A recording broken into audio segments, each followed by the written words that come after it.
नमस्कार दोस्तों, मेरा नाम है मनीष भारती और आप देख रहे हैं संस्कृति आईएएस यूट्यूब चैनल।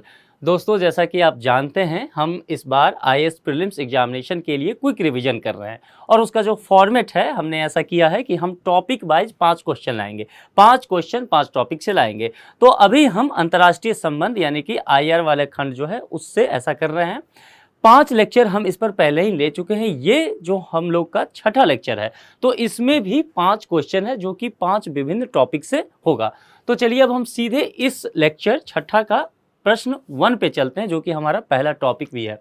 देखिए, इसमें कहा क्या गया है, भारत एवं चीन सीमा के विषय में निम्नलिखित कथनों पर विचार कीजिए। यानी कि जब हम इसको देखेंगे तो हमें भारत और चीन सीमा को ध्यान में रखना है, उससे संबंधित कुछ बातें कही गई है। कथन 2 दिए गए हैं। यहाँ देखना है सबसे पहले कि कमांड क्या कहता है। यहाँ कहता है कथन असत्य है। पूछल्ले शब्द को ध्यान में रखना है। कई बार हमारे दिमाग में होता है कि सत्य कथन पूछा गया होगा और उसी के हिसाब से हम स्टेटमेंट को पढ़ते हैं और फिर आगे आंसर निकालते चले जाते हैं।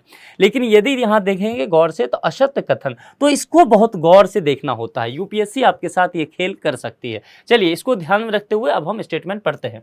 पहला स्टेटमेंट है, भारत चीन के साथ सबसे लंबी स्थल सीमा साझा करने वाला देश है। अब यहाँ कीवर्ड पे भी ध्यान देना पड़ेगा कि एक तो चीन के साथ भारत की स्थिति पूछा गया है, सीमा की स्थिति, और दूसरा यहाँ स्थल सीमा की बात की गई है। सीमा जल के साथ भी लगा हो सकता है, लेकिन यहाँ स्थल सीमा की बात की गई है और सबसे लंबी साझा करने वाला देश बताया गया है चीन को। ठीक है, भारत एवं चीन के मध्य स्थित सीमा रेखा को 3 जोनों यानी कि 3 जोनों में बांटा गया है। जो 3 जोन क्या क्या हो सकते हैं, तो पूर्वी जोन, मध्य जोन तथा पश्चिमी जोन में बांटा गया है। ये 2 स्टेटमेंट दिए गए हैं। अब जरा इस टॉपिक को हम थोड़ा ध्यान से देख लेते हैं, फिर अपने आप ही देखेंगे कि आप इस टॉपिक को समझने के बाद आप इसका समाधान खुद ही ढूंढ निकालेंगे। जैसा कि आप देख रहे हैं कि भारत जो है बांग्लादेश के साथ सबसे लंबी स्थल सीमा साझा करता है, न कि चीन के साथ। हमारा जो वहां स्टेटमेंट था वह चीन के साथ दिया गया था, लेकिन यहां हम देख रहे हैं कि बांग्लादेश के साथ है और वह कितना है, तो 4096.7 किलोमीटर स्थल सीमा साझा करता है बांग्लादेश के साथ। और चीन के साथ कितना साझा करता है ये देख लीजिए, तो 3488 किलोमीटर चीन के साथ साझा करता है। यानी कि यहां अगर आप स्थिति देखेंगे तो वेस्ट बंगाल के बाद देखिए बांग्लादेश के साथ जो हमारा सीमा साझा है, यह देख लीजिए, ये पूरा स्थल सीमा हम यहां पर बांग्लादेश के साथ कर रहे हैं। इतना तो बंगाल के तरफ से मिलता है, पश्चिम बंगाल, और फिर यहां वाला एरिया जो आप देख रहे हैं वह असम के साथ, फिर यहां मेघालय राज्य भी इससे जुड़ता है, फिर यहां पर असम आ जाता है, फिर यहां पर आ जाता है त्रिपुरा, और त्रिपुरा के बाद मिजोरम के साथ भी इसका सीमा साझा होता है। भारत के साथ इतना ही है, फिर उधर बर्मा या म्यांमार जो भी का है उसके साथ बांग्लादेश सीमा साझा करता है। तो यह जो है बांग्लादेश के साथ हमारी स्थिति हो जाएगी 4096.7 किलोमीटर की स्थल सीमा हम साझा करते हैं। तो यह स्थिति हो गई, यहां पर आपने देख लिया। पहले स्टेटमेंट के लिए हम ये चीज जान लेते हैं। अब यहां पर देखिए, भारत चीन सीमा विवाद को लेकर के बात की जाती है। जब भी भारत और चीन सीमा की बात की जाती है तो विवाद उसके साथ खुद ही उभर करके सामने आता है। यह स्थिति जो है 1962 का जो युद्ध हुआ था भारत और चीन का, उससे कहीं न कहीं निकलता हुआ स्थिति यह है। अब यहां पर जैसा कि हमने बात किया था कि 3 जोन में, तो एक तो जो है वेस्टर्न साइड का है, एक हमारा जो है मध्य जोन, और एक फिर पर जाएगा पूर्वी जोन का हिस्सा पड़ेगा। तो यहां पर अगर पश्चिमी जोन का देखिए तो यह जो हिस्सा आप देख रहे होंगे, यहां लद्दाख वाला जो हिस्सा, ठीक है, तो यह लद्दाख वाला हिस्सा देखिए, यहां पर लद्दाख रेंज जो कहा गया है वह 2150 किलोमीटर की सीमा जो है हम उसके साथ साझा करते हैं। इसी हिस्सा को 62 के युद्ध में यह थोड़ा सा हिस्सा जो अक्साई चीन का है वो चीन के हिस्से में पड़ गया, और उस जगह का क्या नाम दे दिया गया, LAC, line of actual control की बात की गई। तो यह तो हो गया, यहां पर आप देख रहे हैं कि पश्चिमी सीमा। और उसके बाद मध्य सीमा की बात देखें तो यहां पर जो हिमाचल और उत्तराखंड वाला ये येलो लाइन आप देख रहे होंगे, यह मध्य सीमा जो हो जाएगा, और यहां पर जो है 625 किलोमीटर की बाउंड्री है जो कि हिमाचल और उत्तराखंड के साथ हम चीन के साथ साझा करते हैं। अब यहां पर देखिए, यह जो स्थिति आएगा यह भारत के साथ नहीं है, यहां ध्यान रखना है, यहां पर नेपाल पड़ेगा। यहां पर अगर आप देखें इस चीज को, तो इस चीज को आप यहां से समझ पाएंगे, नेपाल की स्थिति है। तो भारत के बाद नेपाल जो है चीन के साथ हमारा बफर स्टेट का काम करता है, तो यहां पर नेपाल है। और फिर यहां जब हम आते हैं तो यहां पर देखिए आप, ये सिक्किम वाला पॉइंट हो गया, और पूर्वी जोन की जब हम बात करेंगे तो हम अरुणाचल प्रदेश की आएंगे। आप बराबर सुनते होंगे कि तवांग क्षेत्र पर चीन अपना दावा करता रहा है, तो तवांग जो है कहीं यहां पर ही स्थित है। ठीक है, तो यह तवांग का जो क्षेत्र आता है वह ईस्टर्न साइड में आ जाता है, पूर्वी क्षेत्र में भारत और चीन के सीमा पर यह जगह स्थित है। तो 3 जगह विवाद भी है और 3 जगह हम सीमा भी साझा करते हैं, और उसकी जो अगर हम डिस्टेंस में किलोमीटर में मेजर करें तो वह हो जाएगा स्थल सीमा 3488 किलोमीटर तकरीबन होगा। तो यह तो हो गया हमारे प्रश्न के लेकर के कुछ व्याख्या। अब चलिए फिर से हम प्रश्न को देख लेते हैं। भारत चीन के साथ सबसे लंबी स्थल सीमा साझा करने वाला देश है, जो कि गलत स्टेटमेंट है, असत्य पूछा गया है, गलत है, क्योंकि यहां पर बांग्लादेश के साथ होगा, ध्यान रखना है। दूसरा स्टेटमेंट कहता है भारत एवं चीन के मध्य स्थित सीमा रेखा को 3 जोनों, यहां पर 3 जोनों के नाम से कहा गया है, अर्थात पूर्वी जोन, मध्य जोन तथा पश्चिमी जोन में बांटा गया है। तो निश्चित तौर पर हमने देखा कि यह स्टेटमेंट सही है, क्योंकि निश्चित तौर पर हम देख रहे हैं कि 3 जोन में ऐसा बांटा गया है। अब कहा गया है कि कौन सा कथन असत्य है, यानी कि जो भी गलत स्टेटमेंट होगा वही सही जवाब होगा। यहां यह कहिए आप आराम से, साधारण भाषा में कहे तो पहला जो है स्टेटमेंट वह गलत है। तो विकल्प यहां पर देखेंगे, इसके हिसाब से हमें विकल्प का चयन करना पड़ेगा। अब देखिए, ए में कहा गया है केवल एक, तो केवल एक जो है वही गलत है, असत्य पूछा गया है, तो विकल्प ए ही इसका सही जवाब हो जाएगा। तो इस प्रश्न को हमने अब समाधान कर लिया है। अब हम प्रश्न 2 पर चलते हैं। प्रश्न 2 हमारा दूसरा टॉपिक भी आज का होगा, और वह क्या है, वन चाइना पॉलिसी के संदर्भ में है। तो वन चाइना पॉलिसी के संदर्भ में निम्नलिखित कथनों पर विचार कीजिए। प्रश्न है, यहाँ पर 3 स्टेटमेंट दिए गए हैं और यहाँ पर असत्य कथन फिर से ढूंढना है। मैं बार बार कहते रहता हूँ कि पूछल्ले सबको ध्यान से देखिएगा। तो यहाँ पर आप 3 स्टेटमेंट को पढ़ते हैं। वन चाइना पॉलिसी के तहत चीन ताइवान को अलग देश ना मानकर चीन का ही हिस्सा मानता है। ठीक है, पहला स्टेटमेंट। अमेरिका चीन की वन चाइना पॉलिसी का समर्थन करता है, ध्यान देना है। यहाँ पर भारत के संदर्भ में कहा गया है चीन की वन चाइना पॉलिसी का समर्थन नहीं करता है। यह 3 बातें कही गई है, 4 विकल्प है। सबसे पहले हम चलेंगे और देखेंगे कि यह जो वन चाइना पॉलिसी का कॉन्सेप्ट क्या है और ताइवान से इसका जुड़ा हुआ क्या मसला है, इसको समझ लेते हैं। देखिए, ताइवान जो है चीन की वन चाइना पॉलिसी को नहीं मानता है और स्वयं को एक स्वतंत्र राष्ट्र के रूप में यह घोषित करता है, कहता है कि हम संप्रभुत्व राष्ट्र हैं। ठीक है, यहां पर देखना है कि अगर अमेरिका के संदर्भ में देखें तो जब विवाद हुआ था तब क्या हुआ कि अमेरिका ने ताइवान को ही उस वक्त असल चीन माना था। ठीक है, लेकिन बाद में स्थिति पलट गया और अमेरिका ने चीन को ही फिर से इसका दर्जा दिया, एक राष्ट्र का दर्जा दे दिया। तो अमेरिका चीन की वन चाइना पॉलिसी का समर्थन नहीं करता है। यहाँ यह सत्य बात है कि अब जो है अमेरिका चीन को एक अलग देश और ताइवान को एक अलग देश मानता है। वह चाइना की जो वन चाइना पॉलिसी है, यानी कि वन चाइना पॉलिसी कहने का मतलब हुआ कि चाइना ताइवान को अपना ही हिस्सा मानता है। अमेरिका इस बात को नहीं मानता। अमेरिका कहता है कि नहीं, ताइवान जो है चीन से एक अलग संप्रभु राष्ट्र है। अगर भारत की स्थिति को देखें, यहां बिल्कुल भी कंफ्यूजन नहीं होना है। भारत की स्थिति को देखते हैं तो यहां पर भारत जो है चाइना की वन चाइना पॉलिसी को मानता है, क्योंकि जब यह स्थिति आया था तो अमेरिका ने ताइवान को ही असल चीन माना था, लेकिन भारत ने उस समय 1950 के दशक में भारत ने ताइवान को चीन मानने से इनकार कर दिया था, ध्यान रखना है। और भारत ने उस वक्त ताइवान को चीन का हिस्सा ही कहा था और इसीलिए भारत वन चाइना पॉलिसी का समर्थन करता हुआ नजर आता है। अभी हालिया स्थिति इस पर कुछ स्पष्ट नहीं है, लेकिन फिलहाल हम यही मान के चलेंगे कि भारत चाइना की वन चाइना पॉलिसी का समर्थन करता है, यानी कि भारत कहता है कि जो ताइवान है वह चीन का ही एक हिस्सा है। इस चीज को आपको ध्यान में रख करके इस प्रश्न का समाधान करना है।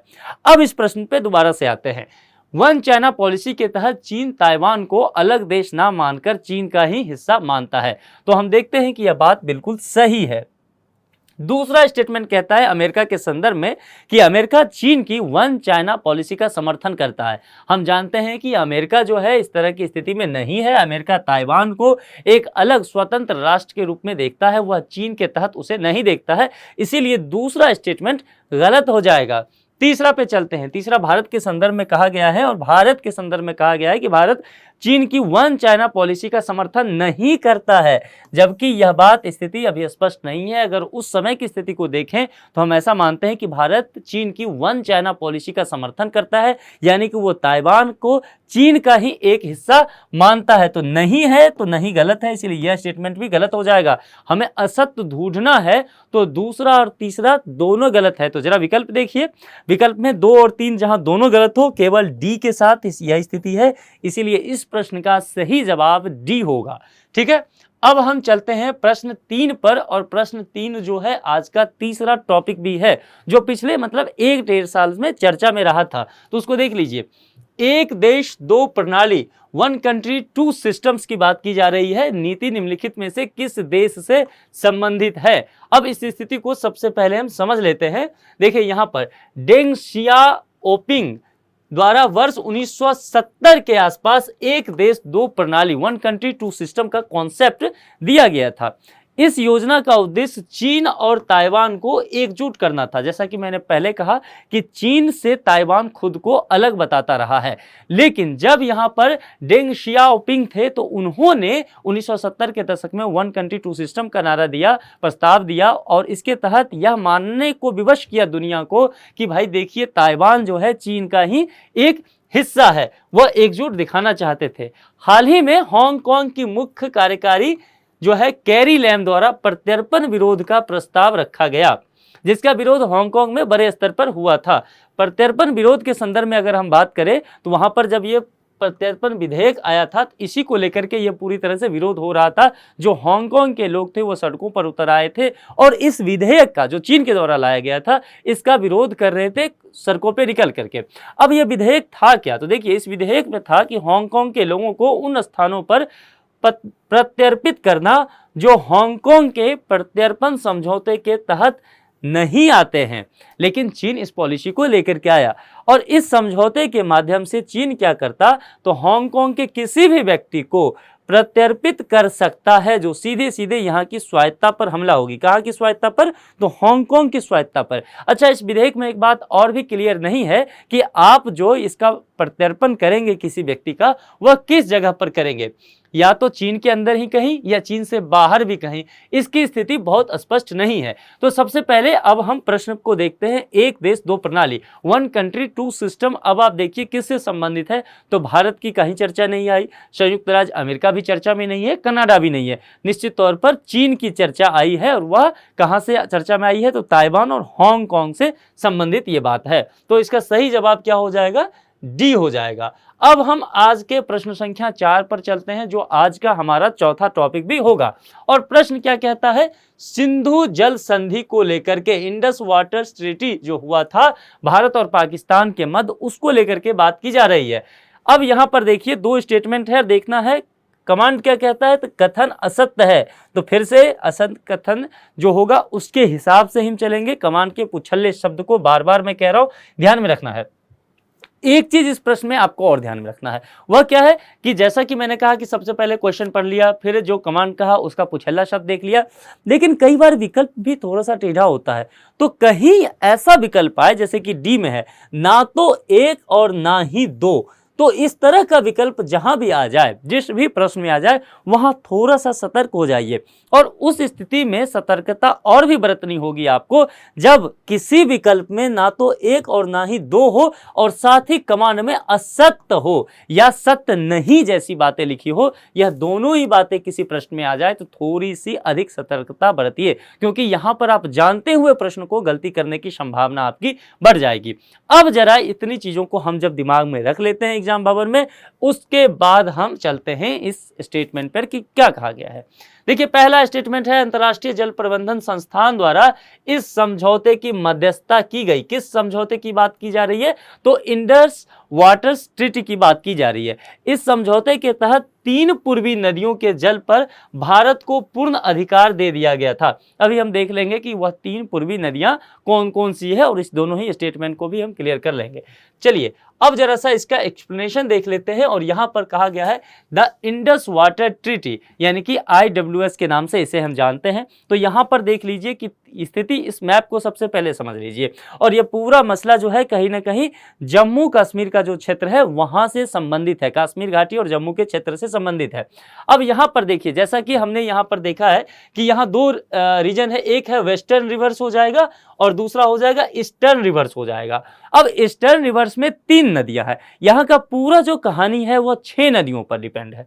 इसको सही से समझ लीजिए, यह टॉपिक आपके लिए आगे भी बहुत काम में आने वाला है। लगातार ये मुद्दा चर्चा में बना रहता है, चूंकि भारत सरकार लगातार कहती रहती है कि हम वहाँ डैम बनाएंगे सिंधु नदी पर, और पाकिस्तान उसको लेकर के अंतर्राष्ट्रीय मंचों पर भी आपत्ति जताता रहता है। तो क्या मसला है, जब आप न्यूज़पेपर, आर्टिकल, मैगजीन वगैरह पढ़ेंगे तो अगर इसे समझ लेंगे तो कॉन्सेप्ट आपका क्लियर हो जाएगा। तो यहाँ पर देख लीजिए, सबसे पहले यहाँ पर कितनी नदियां हैं? 6 नदियों को लेकर के हम बात करेंगे इस क्षेत्र के। ये 6 नदियां जो है जम्मू और कश्मीर के क्षेत्र से यहाँ पर इसका संबंध है। यहाँ पर 2 रीजन में आप बांट दीजिए इन 6 नदियों को। तो 3 नदियां जो हो जाएगी यहाँ पर वह ईस्टर्न रिवर्स की नदियां हो जाएगी, और 3 नदियां जो हो जाएगी वेस्टर्न रिवर्स की, तीनों नदियां हो जाएगी। अब यहाँ पर देख लेते हैं, ये आज़ादी का जब हुआ, भारत आज़ाद हुआ, पाकिस्तान भी आज़ाद एक पृथक राष्ट्र बना, उसके बाद से ही यह स्थिति उत्पन्न हुई थी और फिर इसको लेकर के बातें की गई। चलिए अब यहां पर सबसे पहले समझ लीजिए कि इसकी जो मध्यस्थता किया था भारत और पाकिस्तान के बीच, वह किसने किया था? वर्ल्ड बैंक के द्वारा किया गया था। नेगोशिएशन करके काफी लंबे 8-10 साल तक नेगोशिएशन चलता रहा इन दोनों के बीच। उसके बाद वर्ल्ड बैंक आया कि भैया आप लोग लड़ो मत, मैं इसकी मध्यस्थता करता हूं, मैं जैसा कहता हूं वैसा फैसला मान लेना। और भारत पाकिस्तान ने उस बात पर, वह जो फैसला हुआ था, समझौता हुआ था, उस पर अपनी सहमति भी जताई। अब 3 रिवर देखिए, ईस्टर्न रिवर जो है, यहां पर जो भी ईस्टर्न रिवर्स होंगे इस पर किसका अधिकार है? इंडिया का। इंडिया का पूरी तरह से पूर्ण अधिकार इन 3 नदियों पर दिया गया। वह 3 नदियां कौन थी? तो एक थी सतलज। यहां पर आप देखते भी चलिए कि सतलज कहां है। देखिए पूर्वी, जैसे मैंने कहा पूर्वी क्षेत्र, तो एक नदी यहां पर देखिए, यह जो जा रही है यह सतलज नदी है। ठीक है, तो ये सतलज हो गया। दूसरा कौन सा नदी है? व्यास नदी है। तो यह नदी यहां से देखिए पूर्वी क्षेत्र से ही जा रही है, व्यास नदी हो गया। और तीसरी नदी कौन सी है? रावी। तो यह भी देखिए पूर्वी क्षेत्र से जा रही है। तो ये 3 जो नदियां हैं पूर्वी क्षेत्र की, इस 3 नदियों के पानी पर भारत का पूर्ण अधिकार दिया गया मध्यस्थता के बाद, वर्ल्ड बैंक जिसकी मध्यस्थता कर रहा था। मामला क्लियर है? आगे बढ़ते हैं। अब यहां पर 3 नदियां और हैं। 6 नदियों में 3 पर तो भारत का कंट्रोल हो गया। अब 3 नदियां जो है उस पर क्या बात हुई है उसको देखते हैं। और वह 3 नदियां अब पड़ जाएगी वेस्टर्न रीजन में। ठीक है, और वेस्टर्न रीजन का जरा ये हिस्सा देखिए, यानी कि पश्चिमी भाग जो है जम्मू कश्मीर का, 2 हिस्सा अगर आप लेते हैं तो पूर्वी भाग से जो नदियां निकल रही हैं और वो नदियां जो पश्चिमी भाग में बह रही है, उसके आधार पर इसे तय किया गया। तो पश्चिमी भाग में देख लीजिए कितनी रिवर यहां पर पड़ता है। एक है चेनाब नदी यहां पर, तो इस पर एक पाकिस्तान का अधिकार होगा, यानी कि यह तीनों जो नदियां होंगी इसके पानी पर पाकिस्तान का पूर्ण अधिकार दिया गया। यहां पर देख लीजिए, यहां पर पाकिस्तान का पूर्ण अधिकार वेस्टर्न रिवर्स पर, और ईस्टर्न पर किसका? इंडिया का। ठीक है, तो चेनाब नदी एक आ जाएगा वेस्टर्न में। दूसरा आपने झेलम का नाम सुना होगा, तो झेलम नदी भी जो देखिए इसका फ्लो है, तो यहां पर इसका किसका? पाकिस्तान का अधिकार होगा।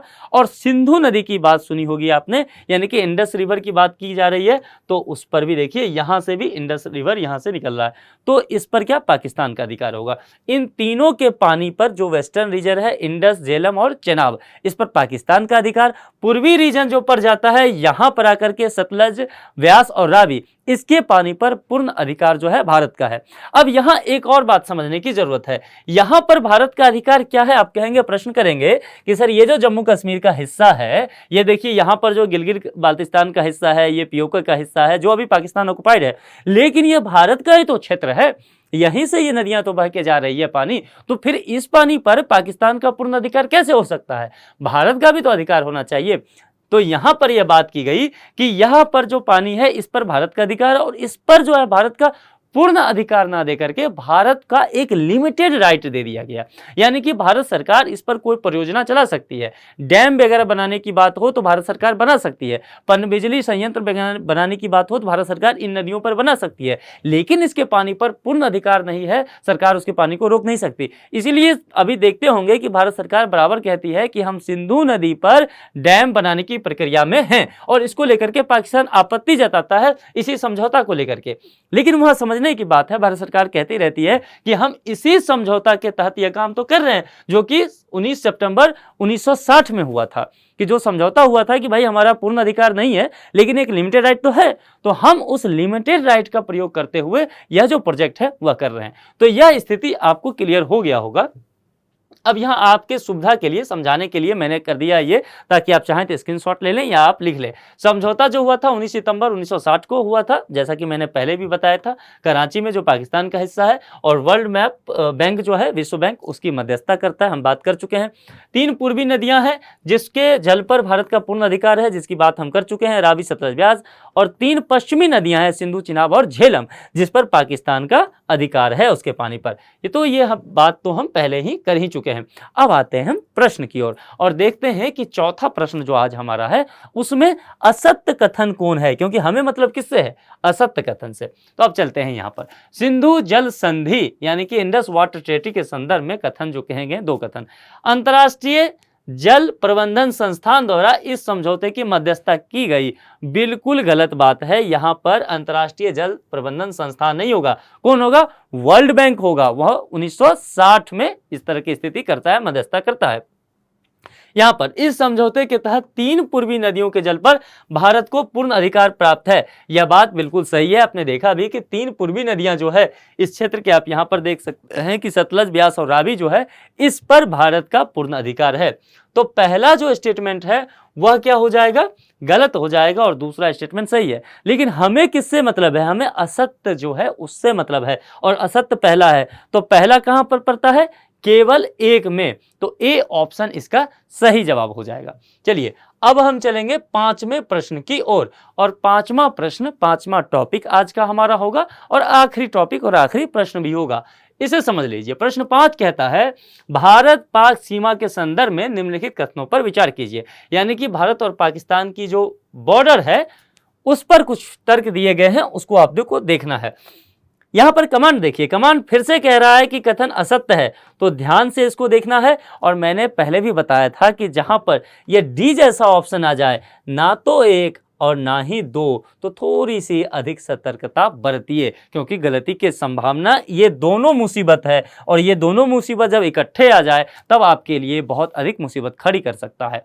तो चलिए इसको ध्यान में रखते हुए अब इस स्टेटमेंट को पढ़िए और देखिए कि गलत कौन है। ठीक है, रेड क्लिफ रेखा भारत एवं पाकिस्तान के मध्य स्थलीय सीमा को निर्धारित करती है। पहली बात तो ये हो गया।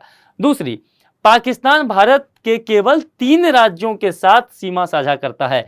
तो यह स्टेटमेंट अब हम देख चुके हैं। अब इससे हम आगे बढ़ते हैं और जरा सा एक्सप्लेनेशन देखते हैं। और इसको देखने का सबसे अच्छा तरीका क्या है कि हम मैप देख लें इंडिया का, वहां से समझ में आ जाएगा। देखिए यहां पर जब हम पहुंचते हैं तो इसको समझने के लिए सबसे पहले हम देखते हैं कि पहला स्टेटमेंट हमारा क्या कहता है। इसको देख लीजिए।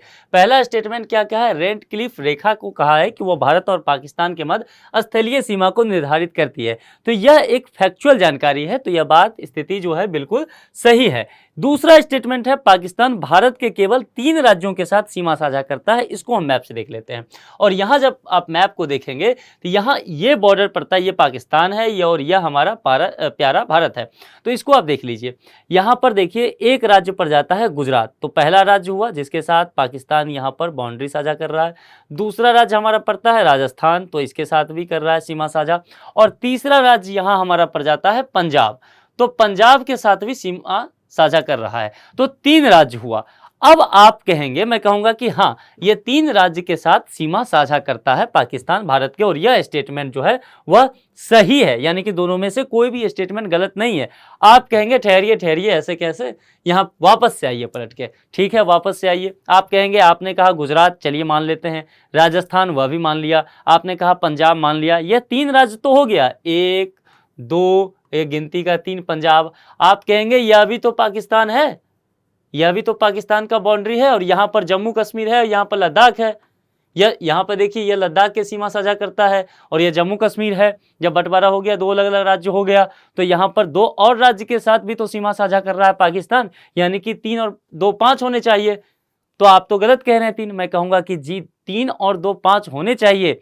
लेकिन यहां ध्यान रखने की बात है, जब 370 को हटाया गया उसी समय एक काम किया गया कि जम्मू कश्मीर को दो भागों में बांट दिया गया, एक हिस्सा लद्दाख और दूसरा जम्मू कश्मीर, और ये दोनों ही अब क्या है, यूटी है, भारत के केंद्र शासित प्रदेश, यूनियन टेरिटरी, यानी कि इन्हें पूर्ण राज्य का दर्जा अब नहीं प्राप्त है। और जब पूर्ण राज्य का दर्जा नहीं प्राप्त है तो ध्यान में रखना है, यहां पर पूछा गया है राज्यों के साथ, आपसे यह प्रश्न नहीं किया गया है कि राज्यों, या ऐसे कहता कि राज्यों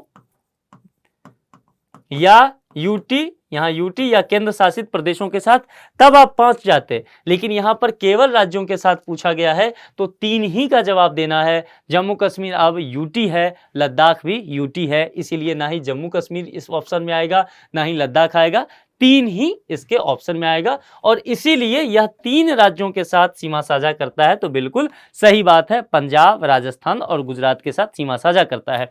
अब देखिए कौन सा कथन असत्य है, तो ना ही पहला कथन असत्य है ना ही दूसरा कथन असत्य है। तो इसके आधार पर आप देखिए कि ए बी सी तीनों नहीं विकल्प होगा, चौथा विकल्प कह रहा है ना तो एक और ना ही दो, यानी कि ना तो एक कथन असत्य है ना तो दूसरा कथन असत्य है, दोनों ही सत्य है, इसीलिए सही जवाब डी हो जाएगा। अब देखिए यह स्टेटमेंट आप बहुत आसानी से जान रहे थे, लेकिन विकल्प और उसका कमांड इस तरह से घुमाया था कि आपको जानकारी के बावजूद भी गलत करने की पूरी संभावना यहां पर थी। तो उसके बावजूद यदि आप संभल के करते हैं तो सही जवाब आप ढूंढ ले पाएंगे। तो आज का जो ये लेक्चर है इसमें इतना ही रखते हैं। 5 टॉपिक को हमने देखा है। हम दूसरे लेक्चर में किसी दूसरे वीडियो के साथ जल्द ही आपसे मिलेंगे। तब तक अपना ख्याल रखिए। Thank you.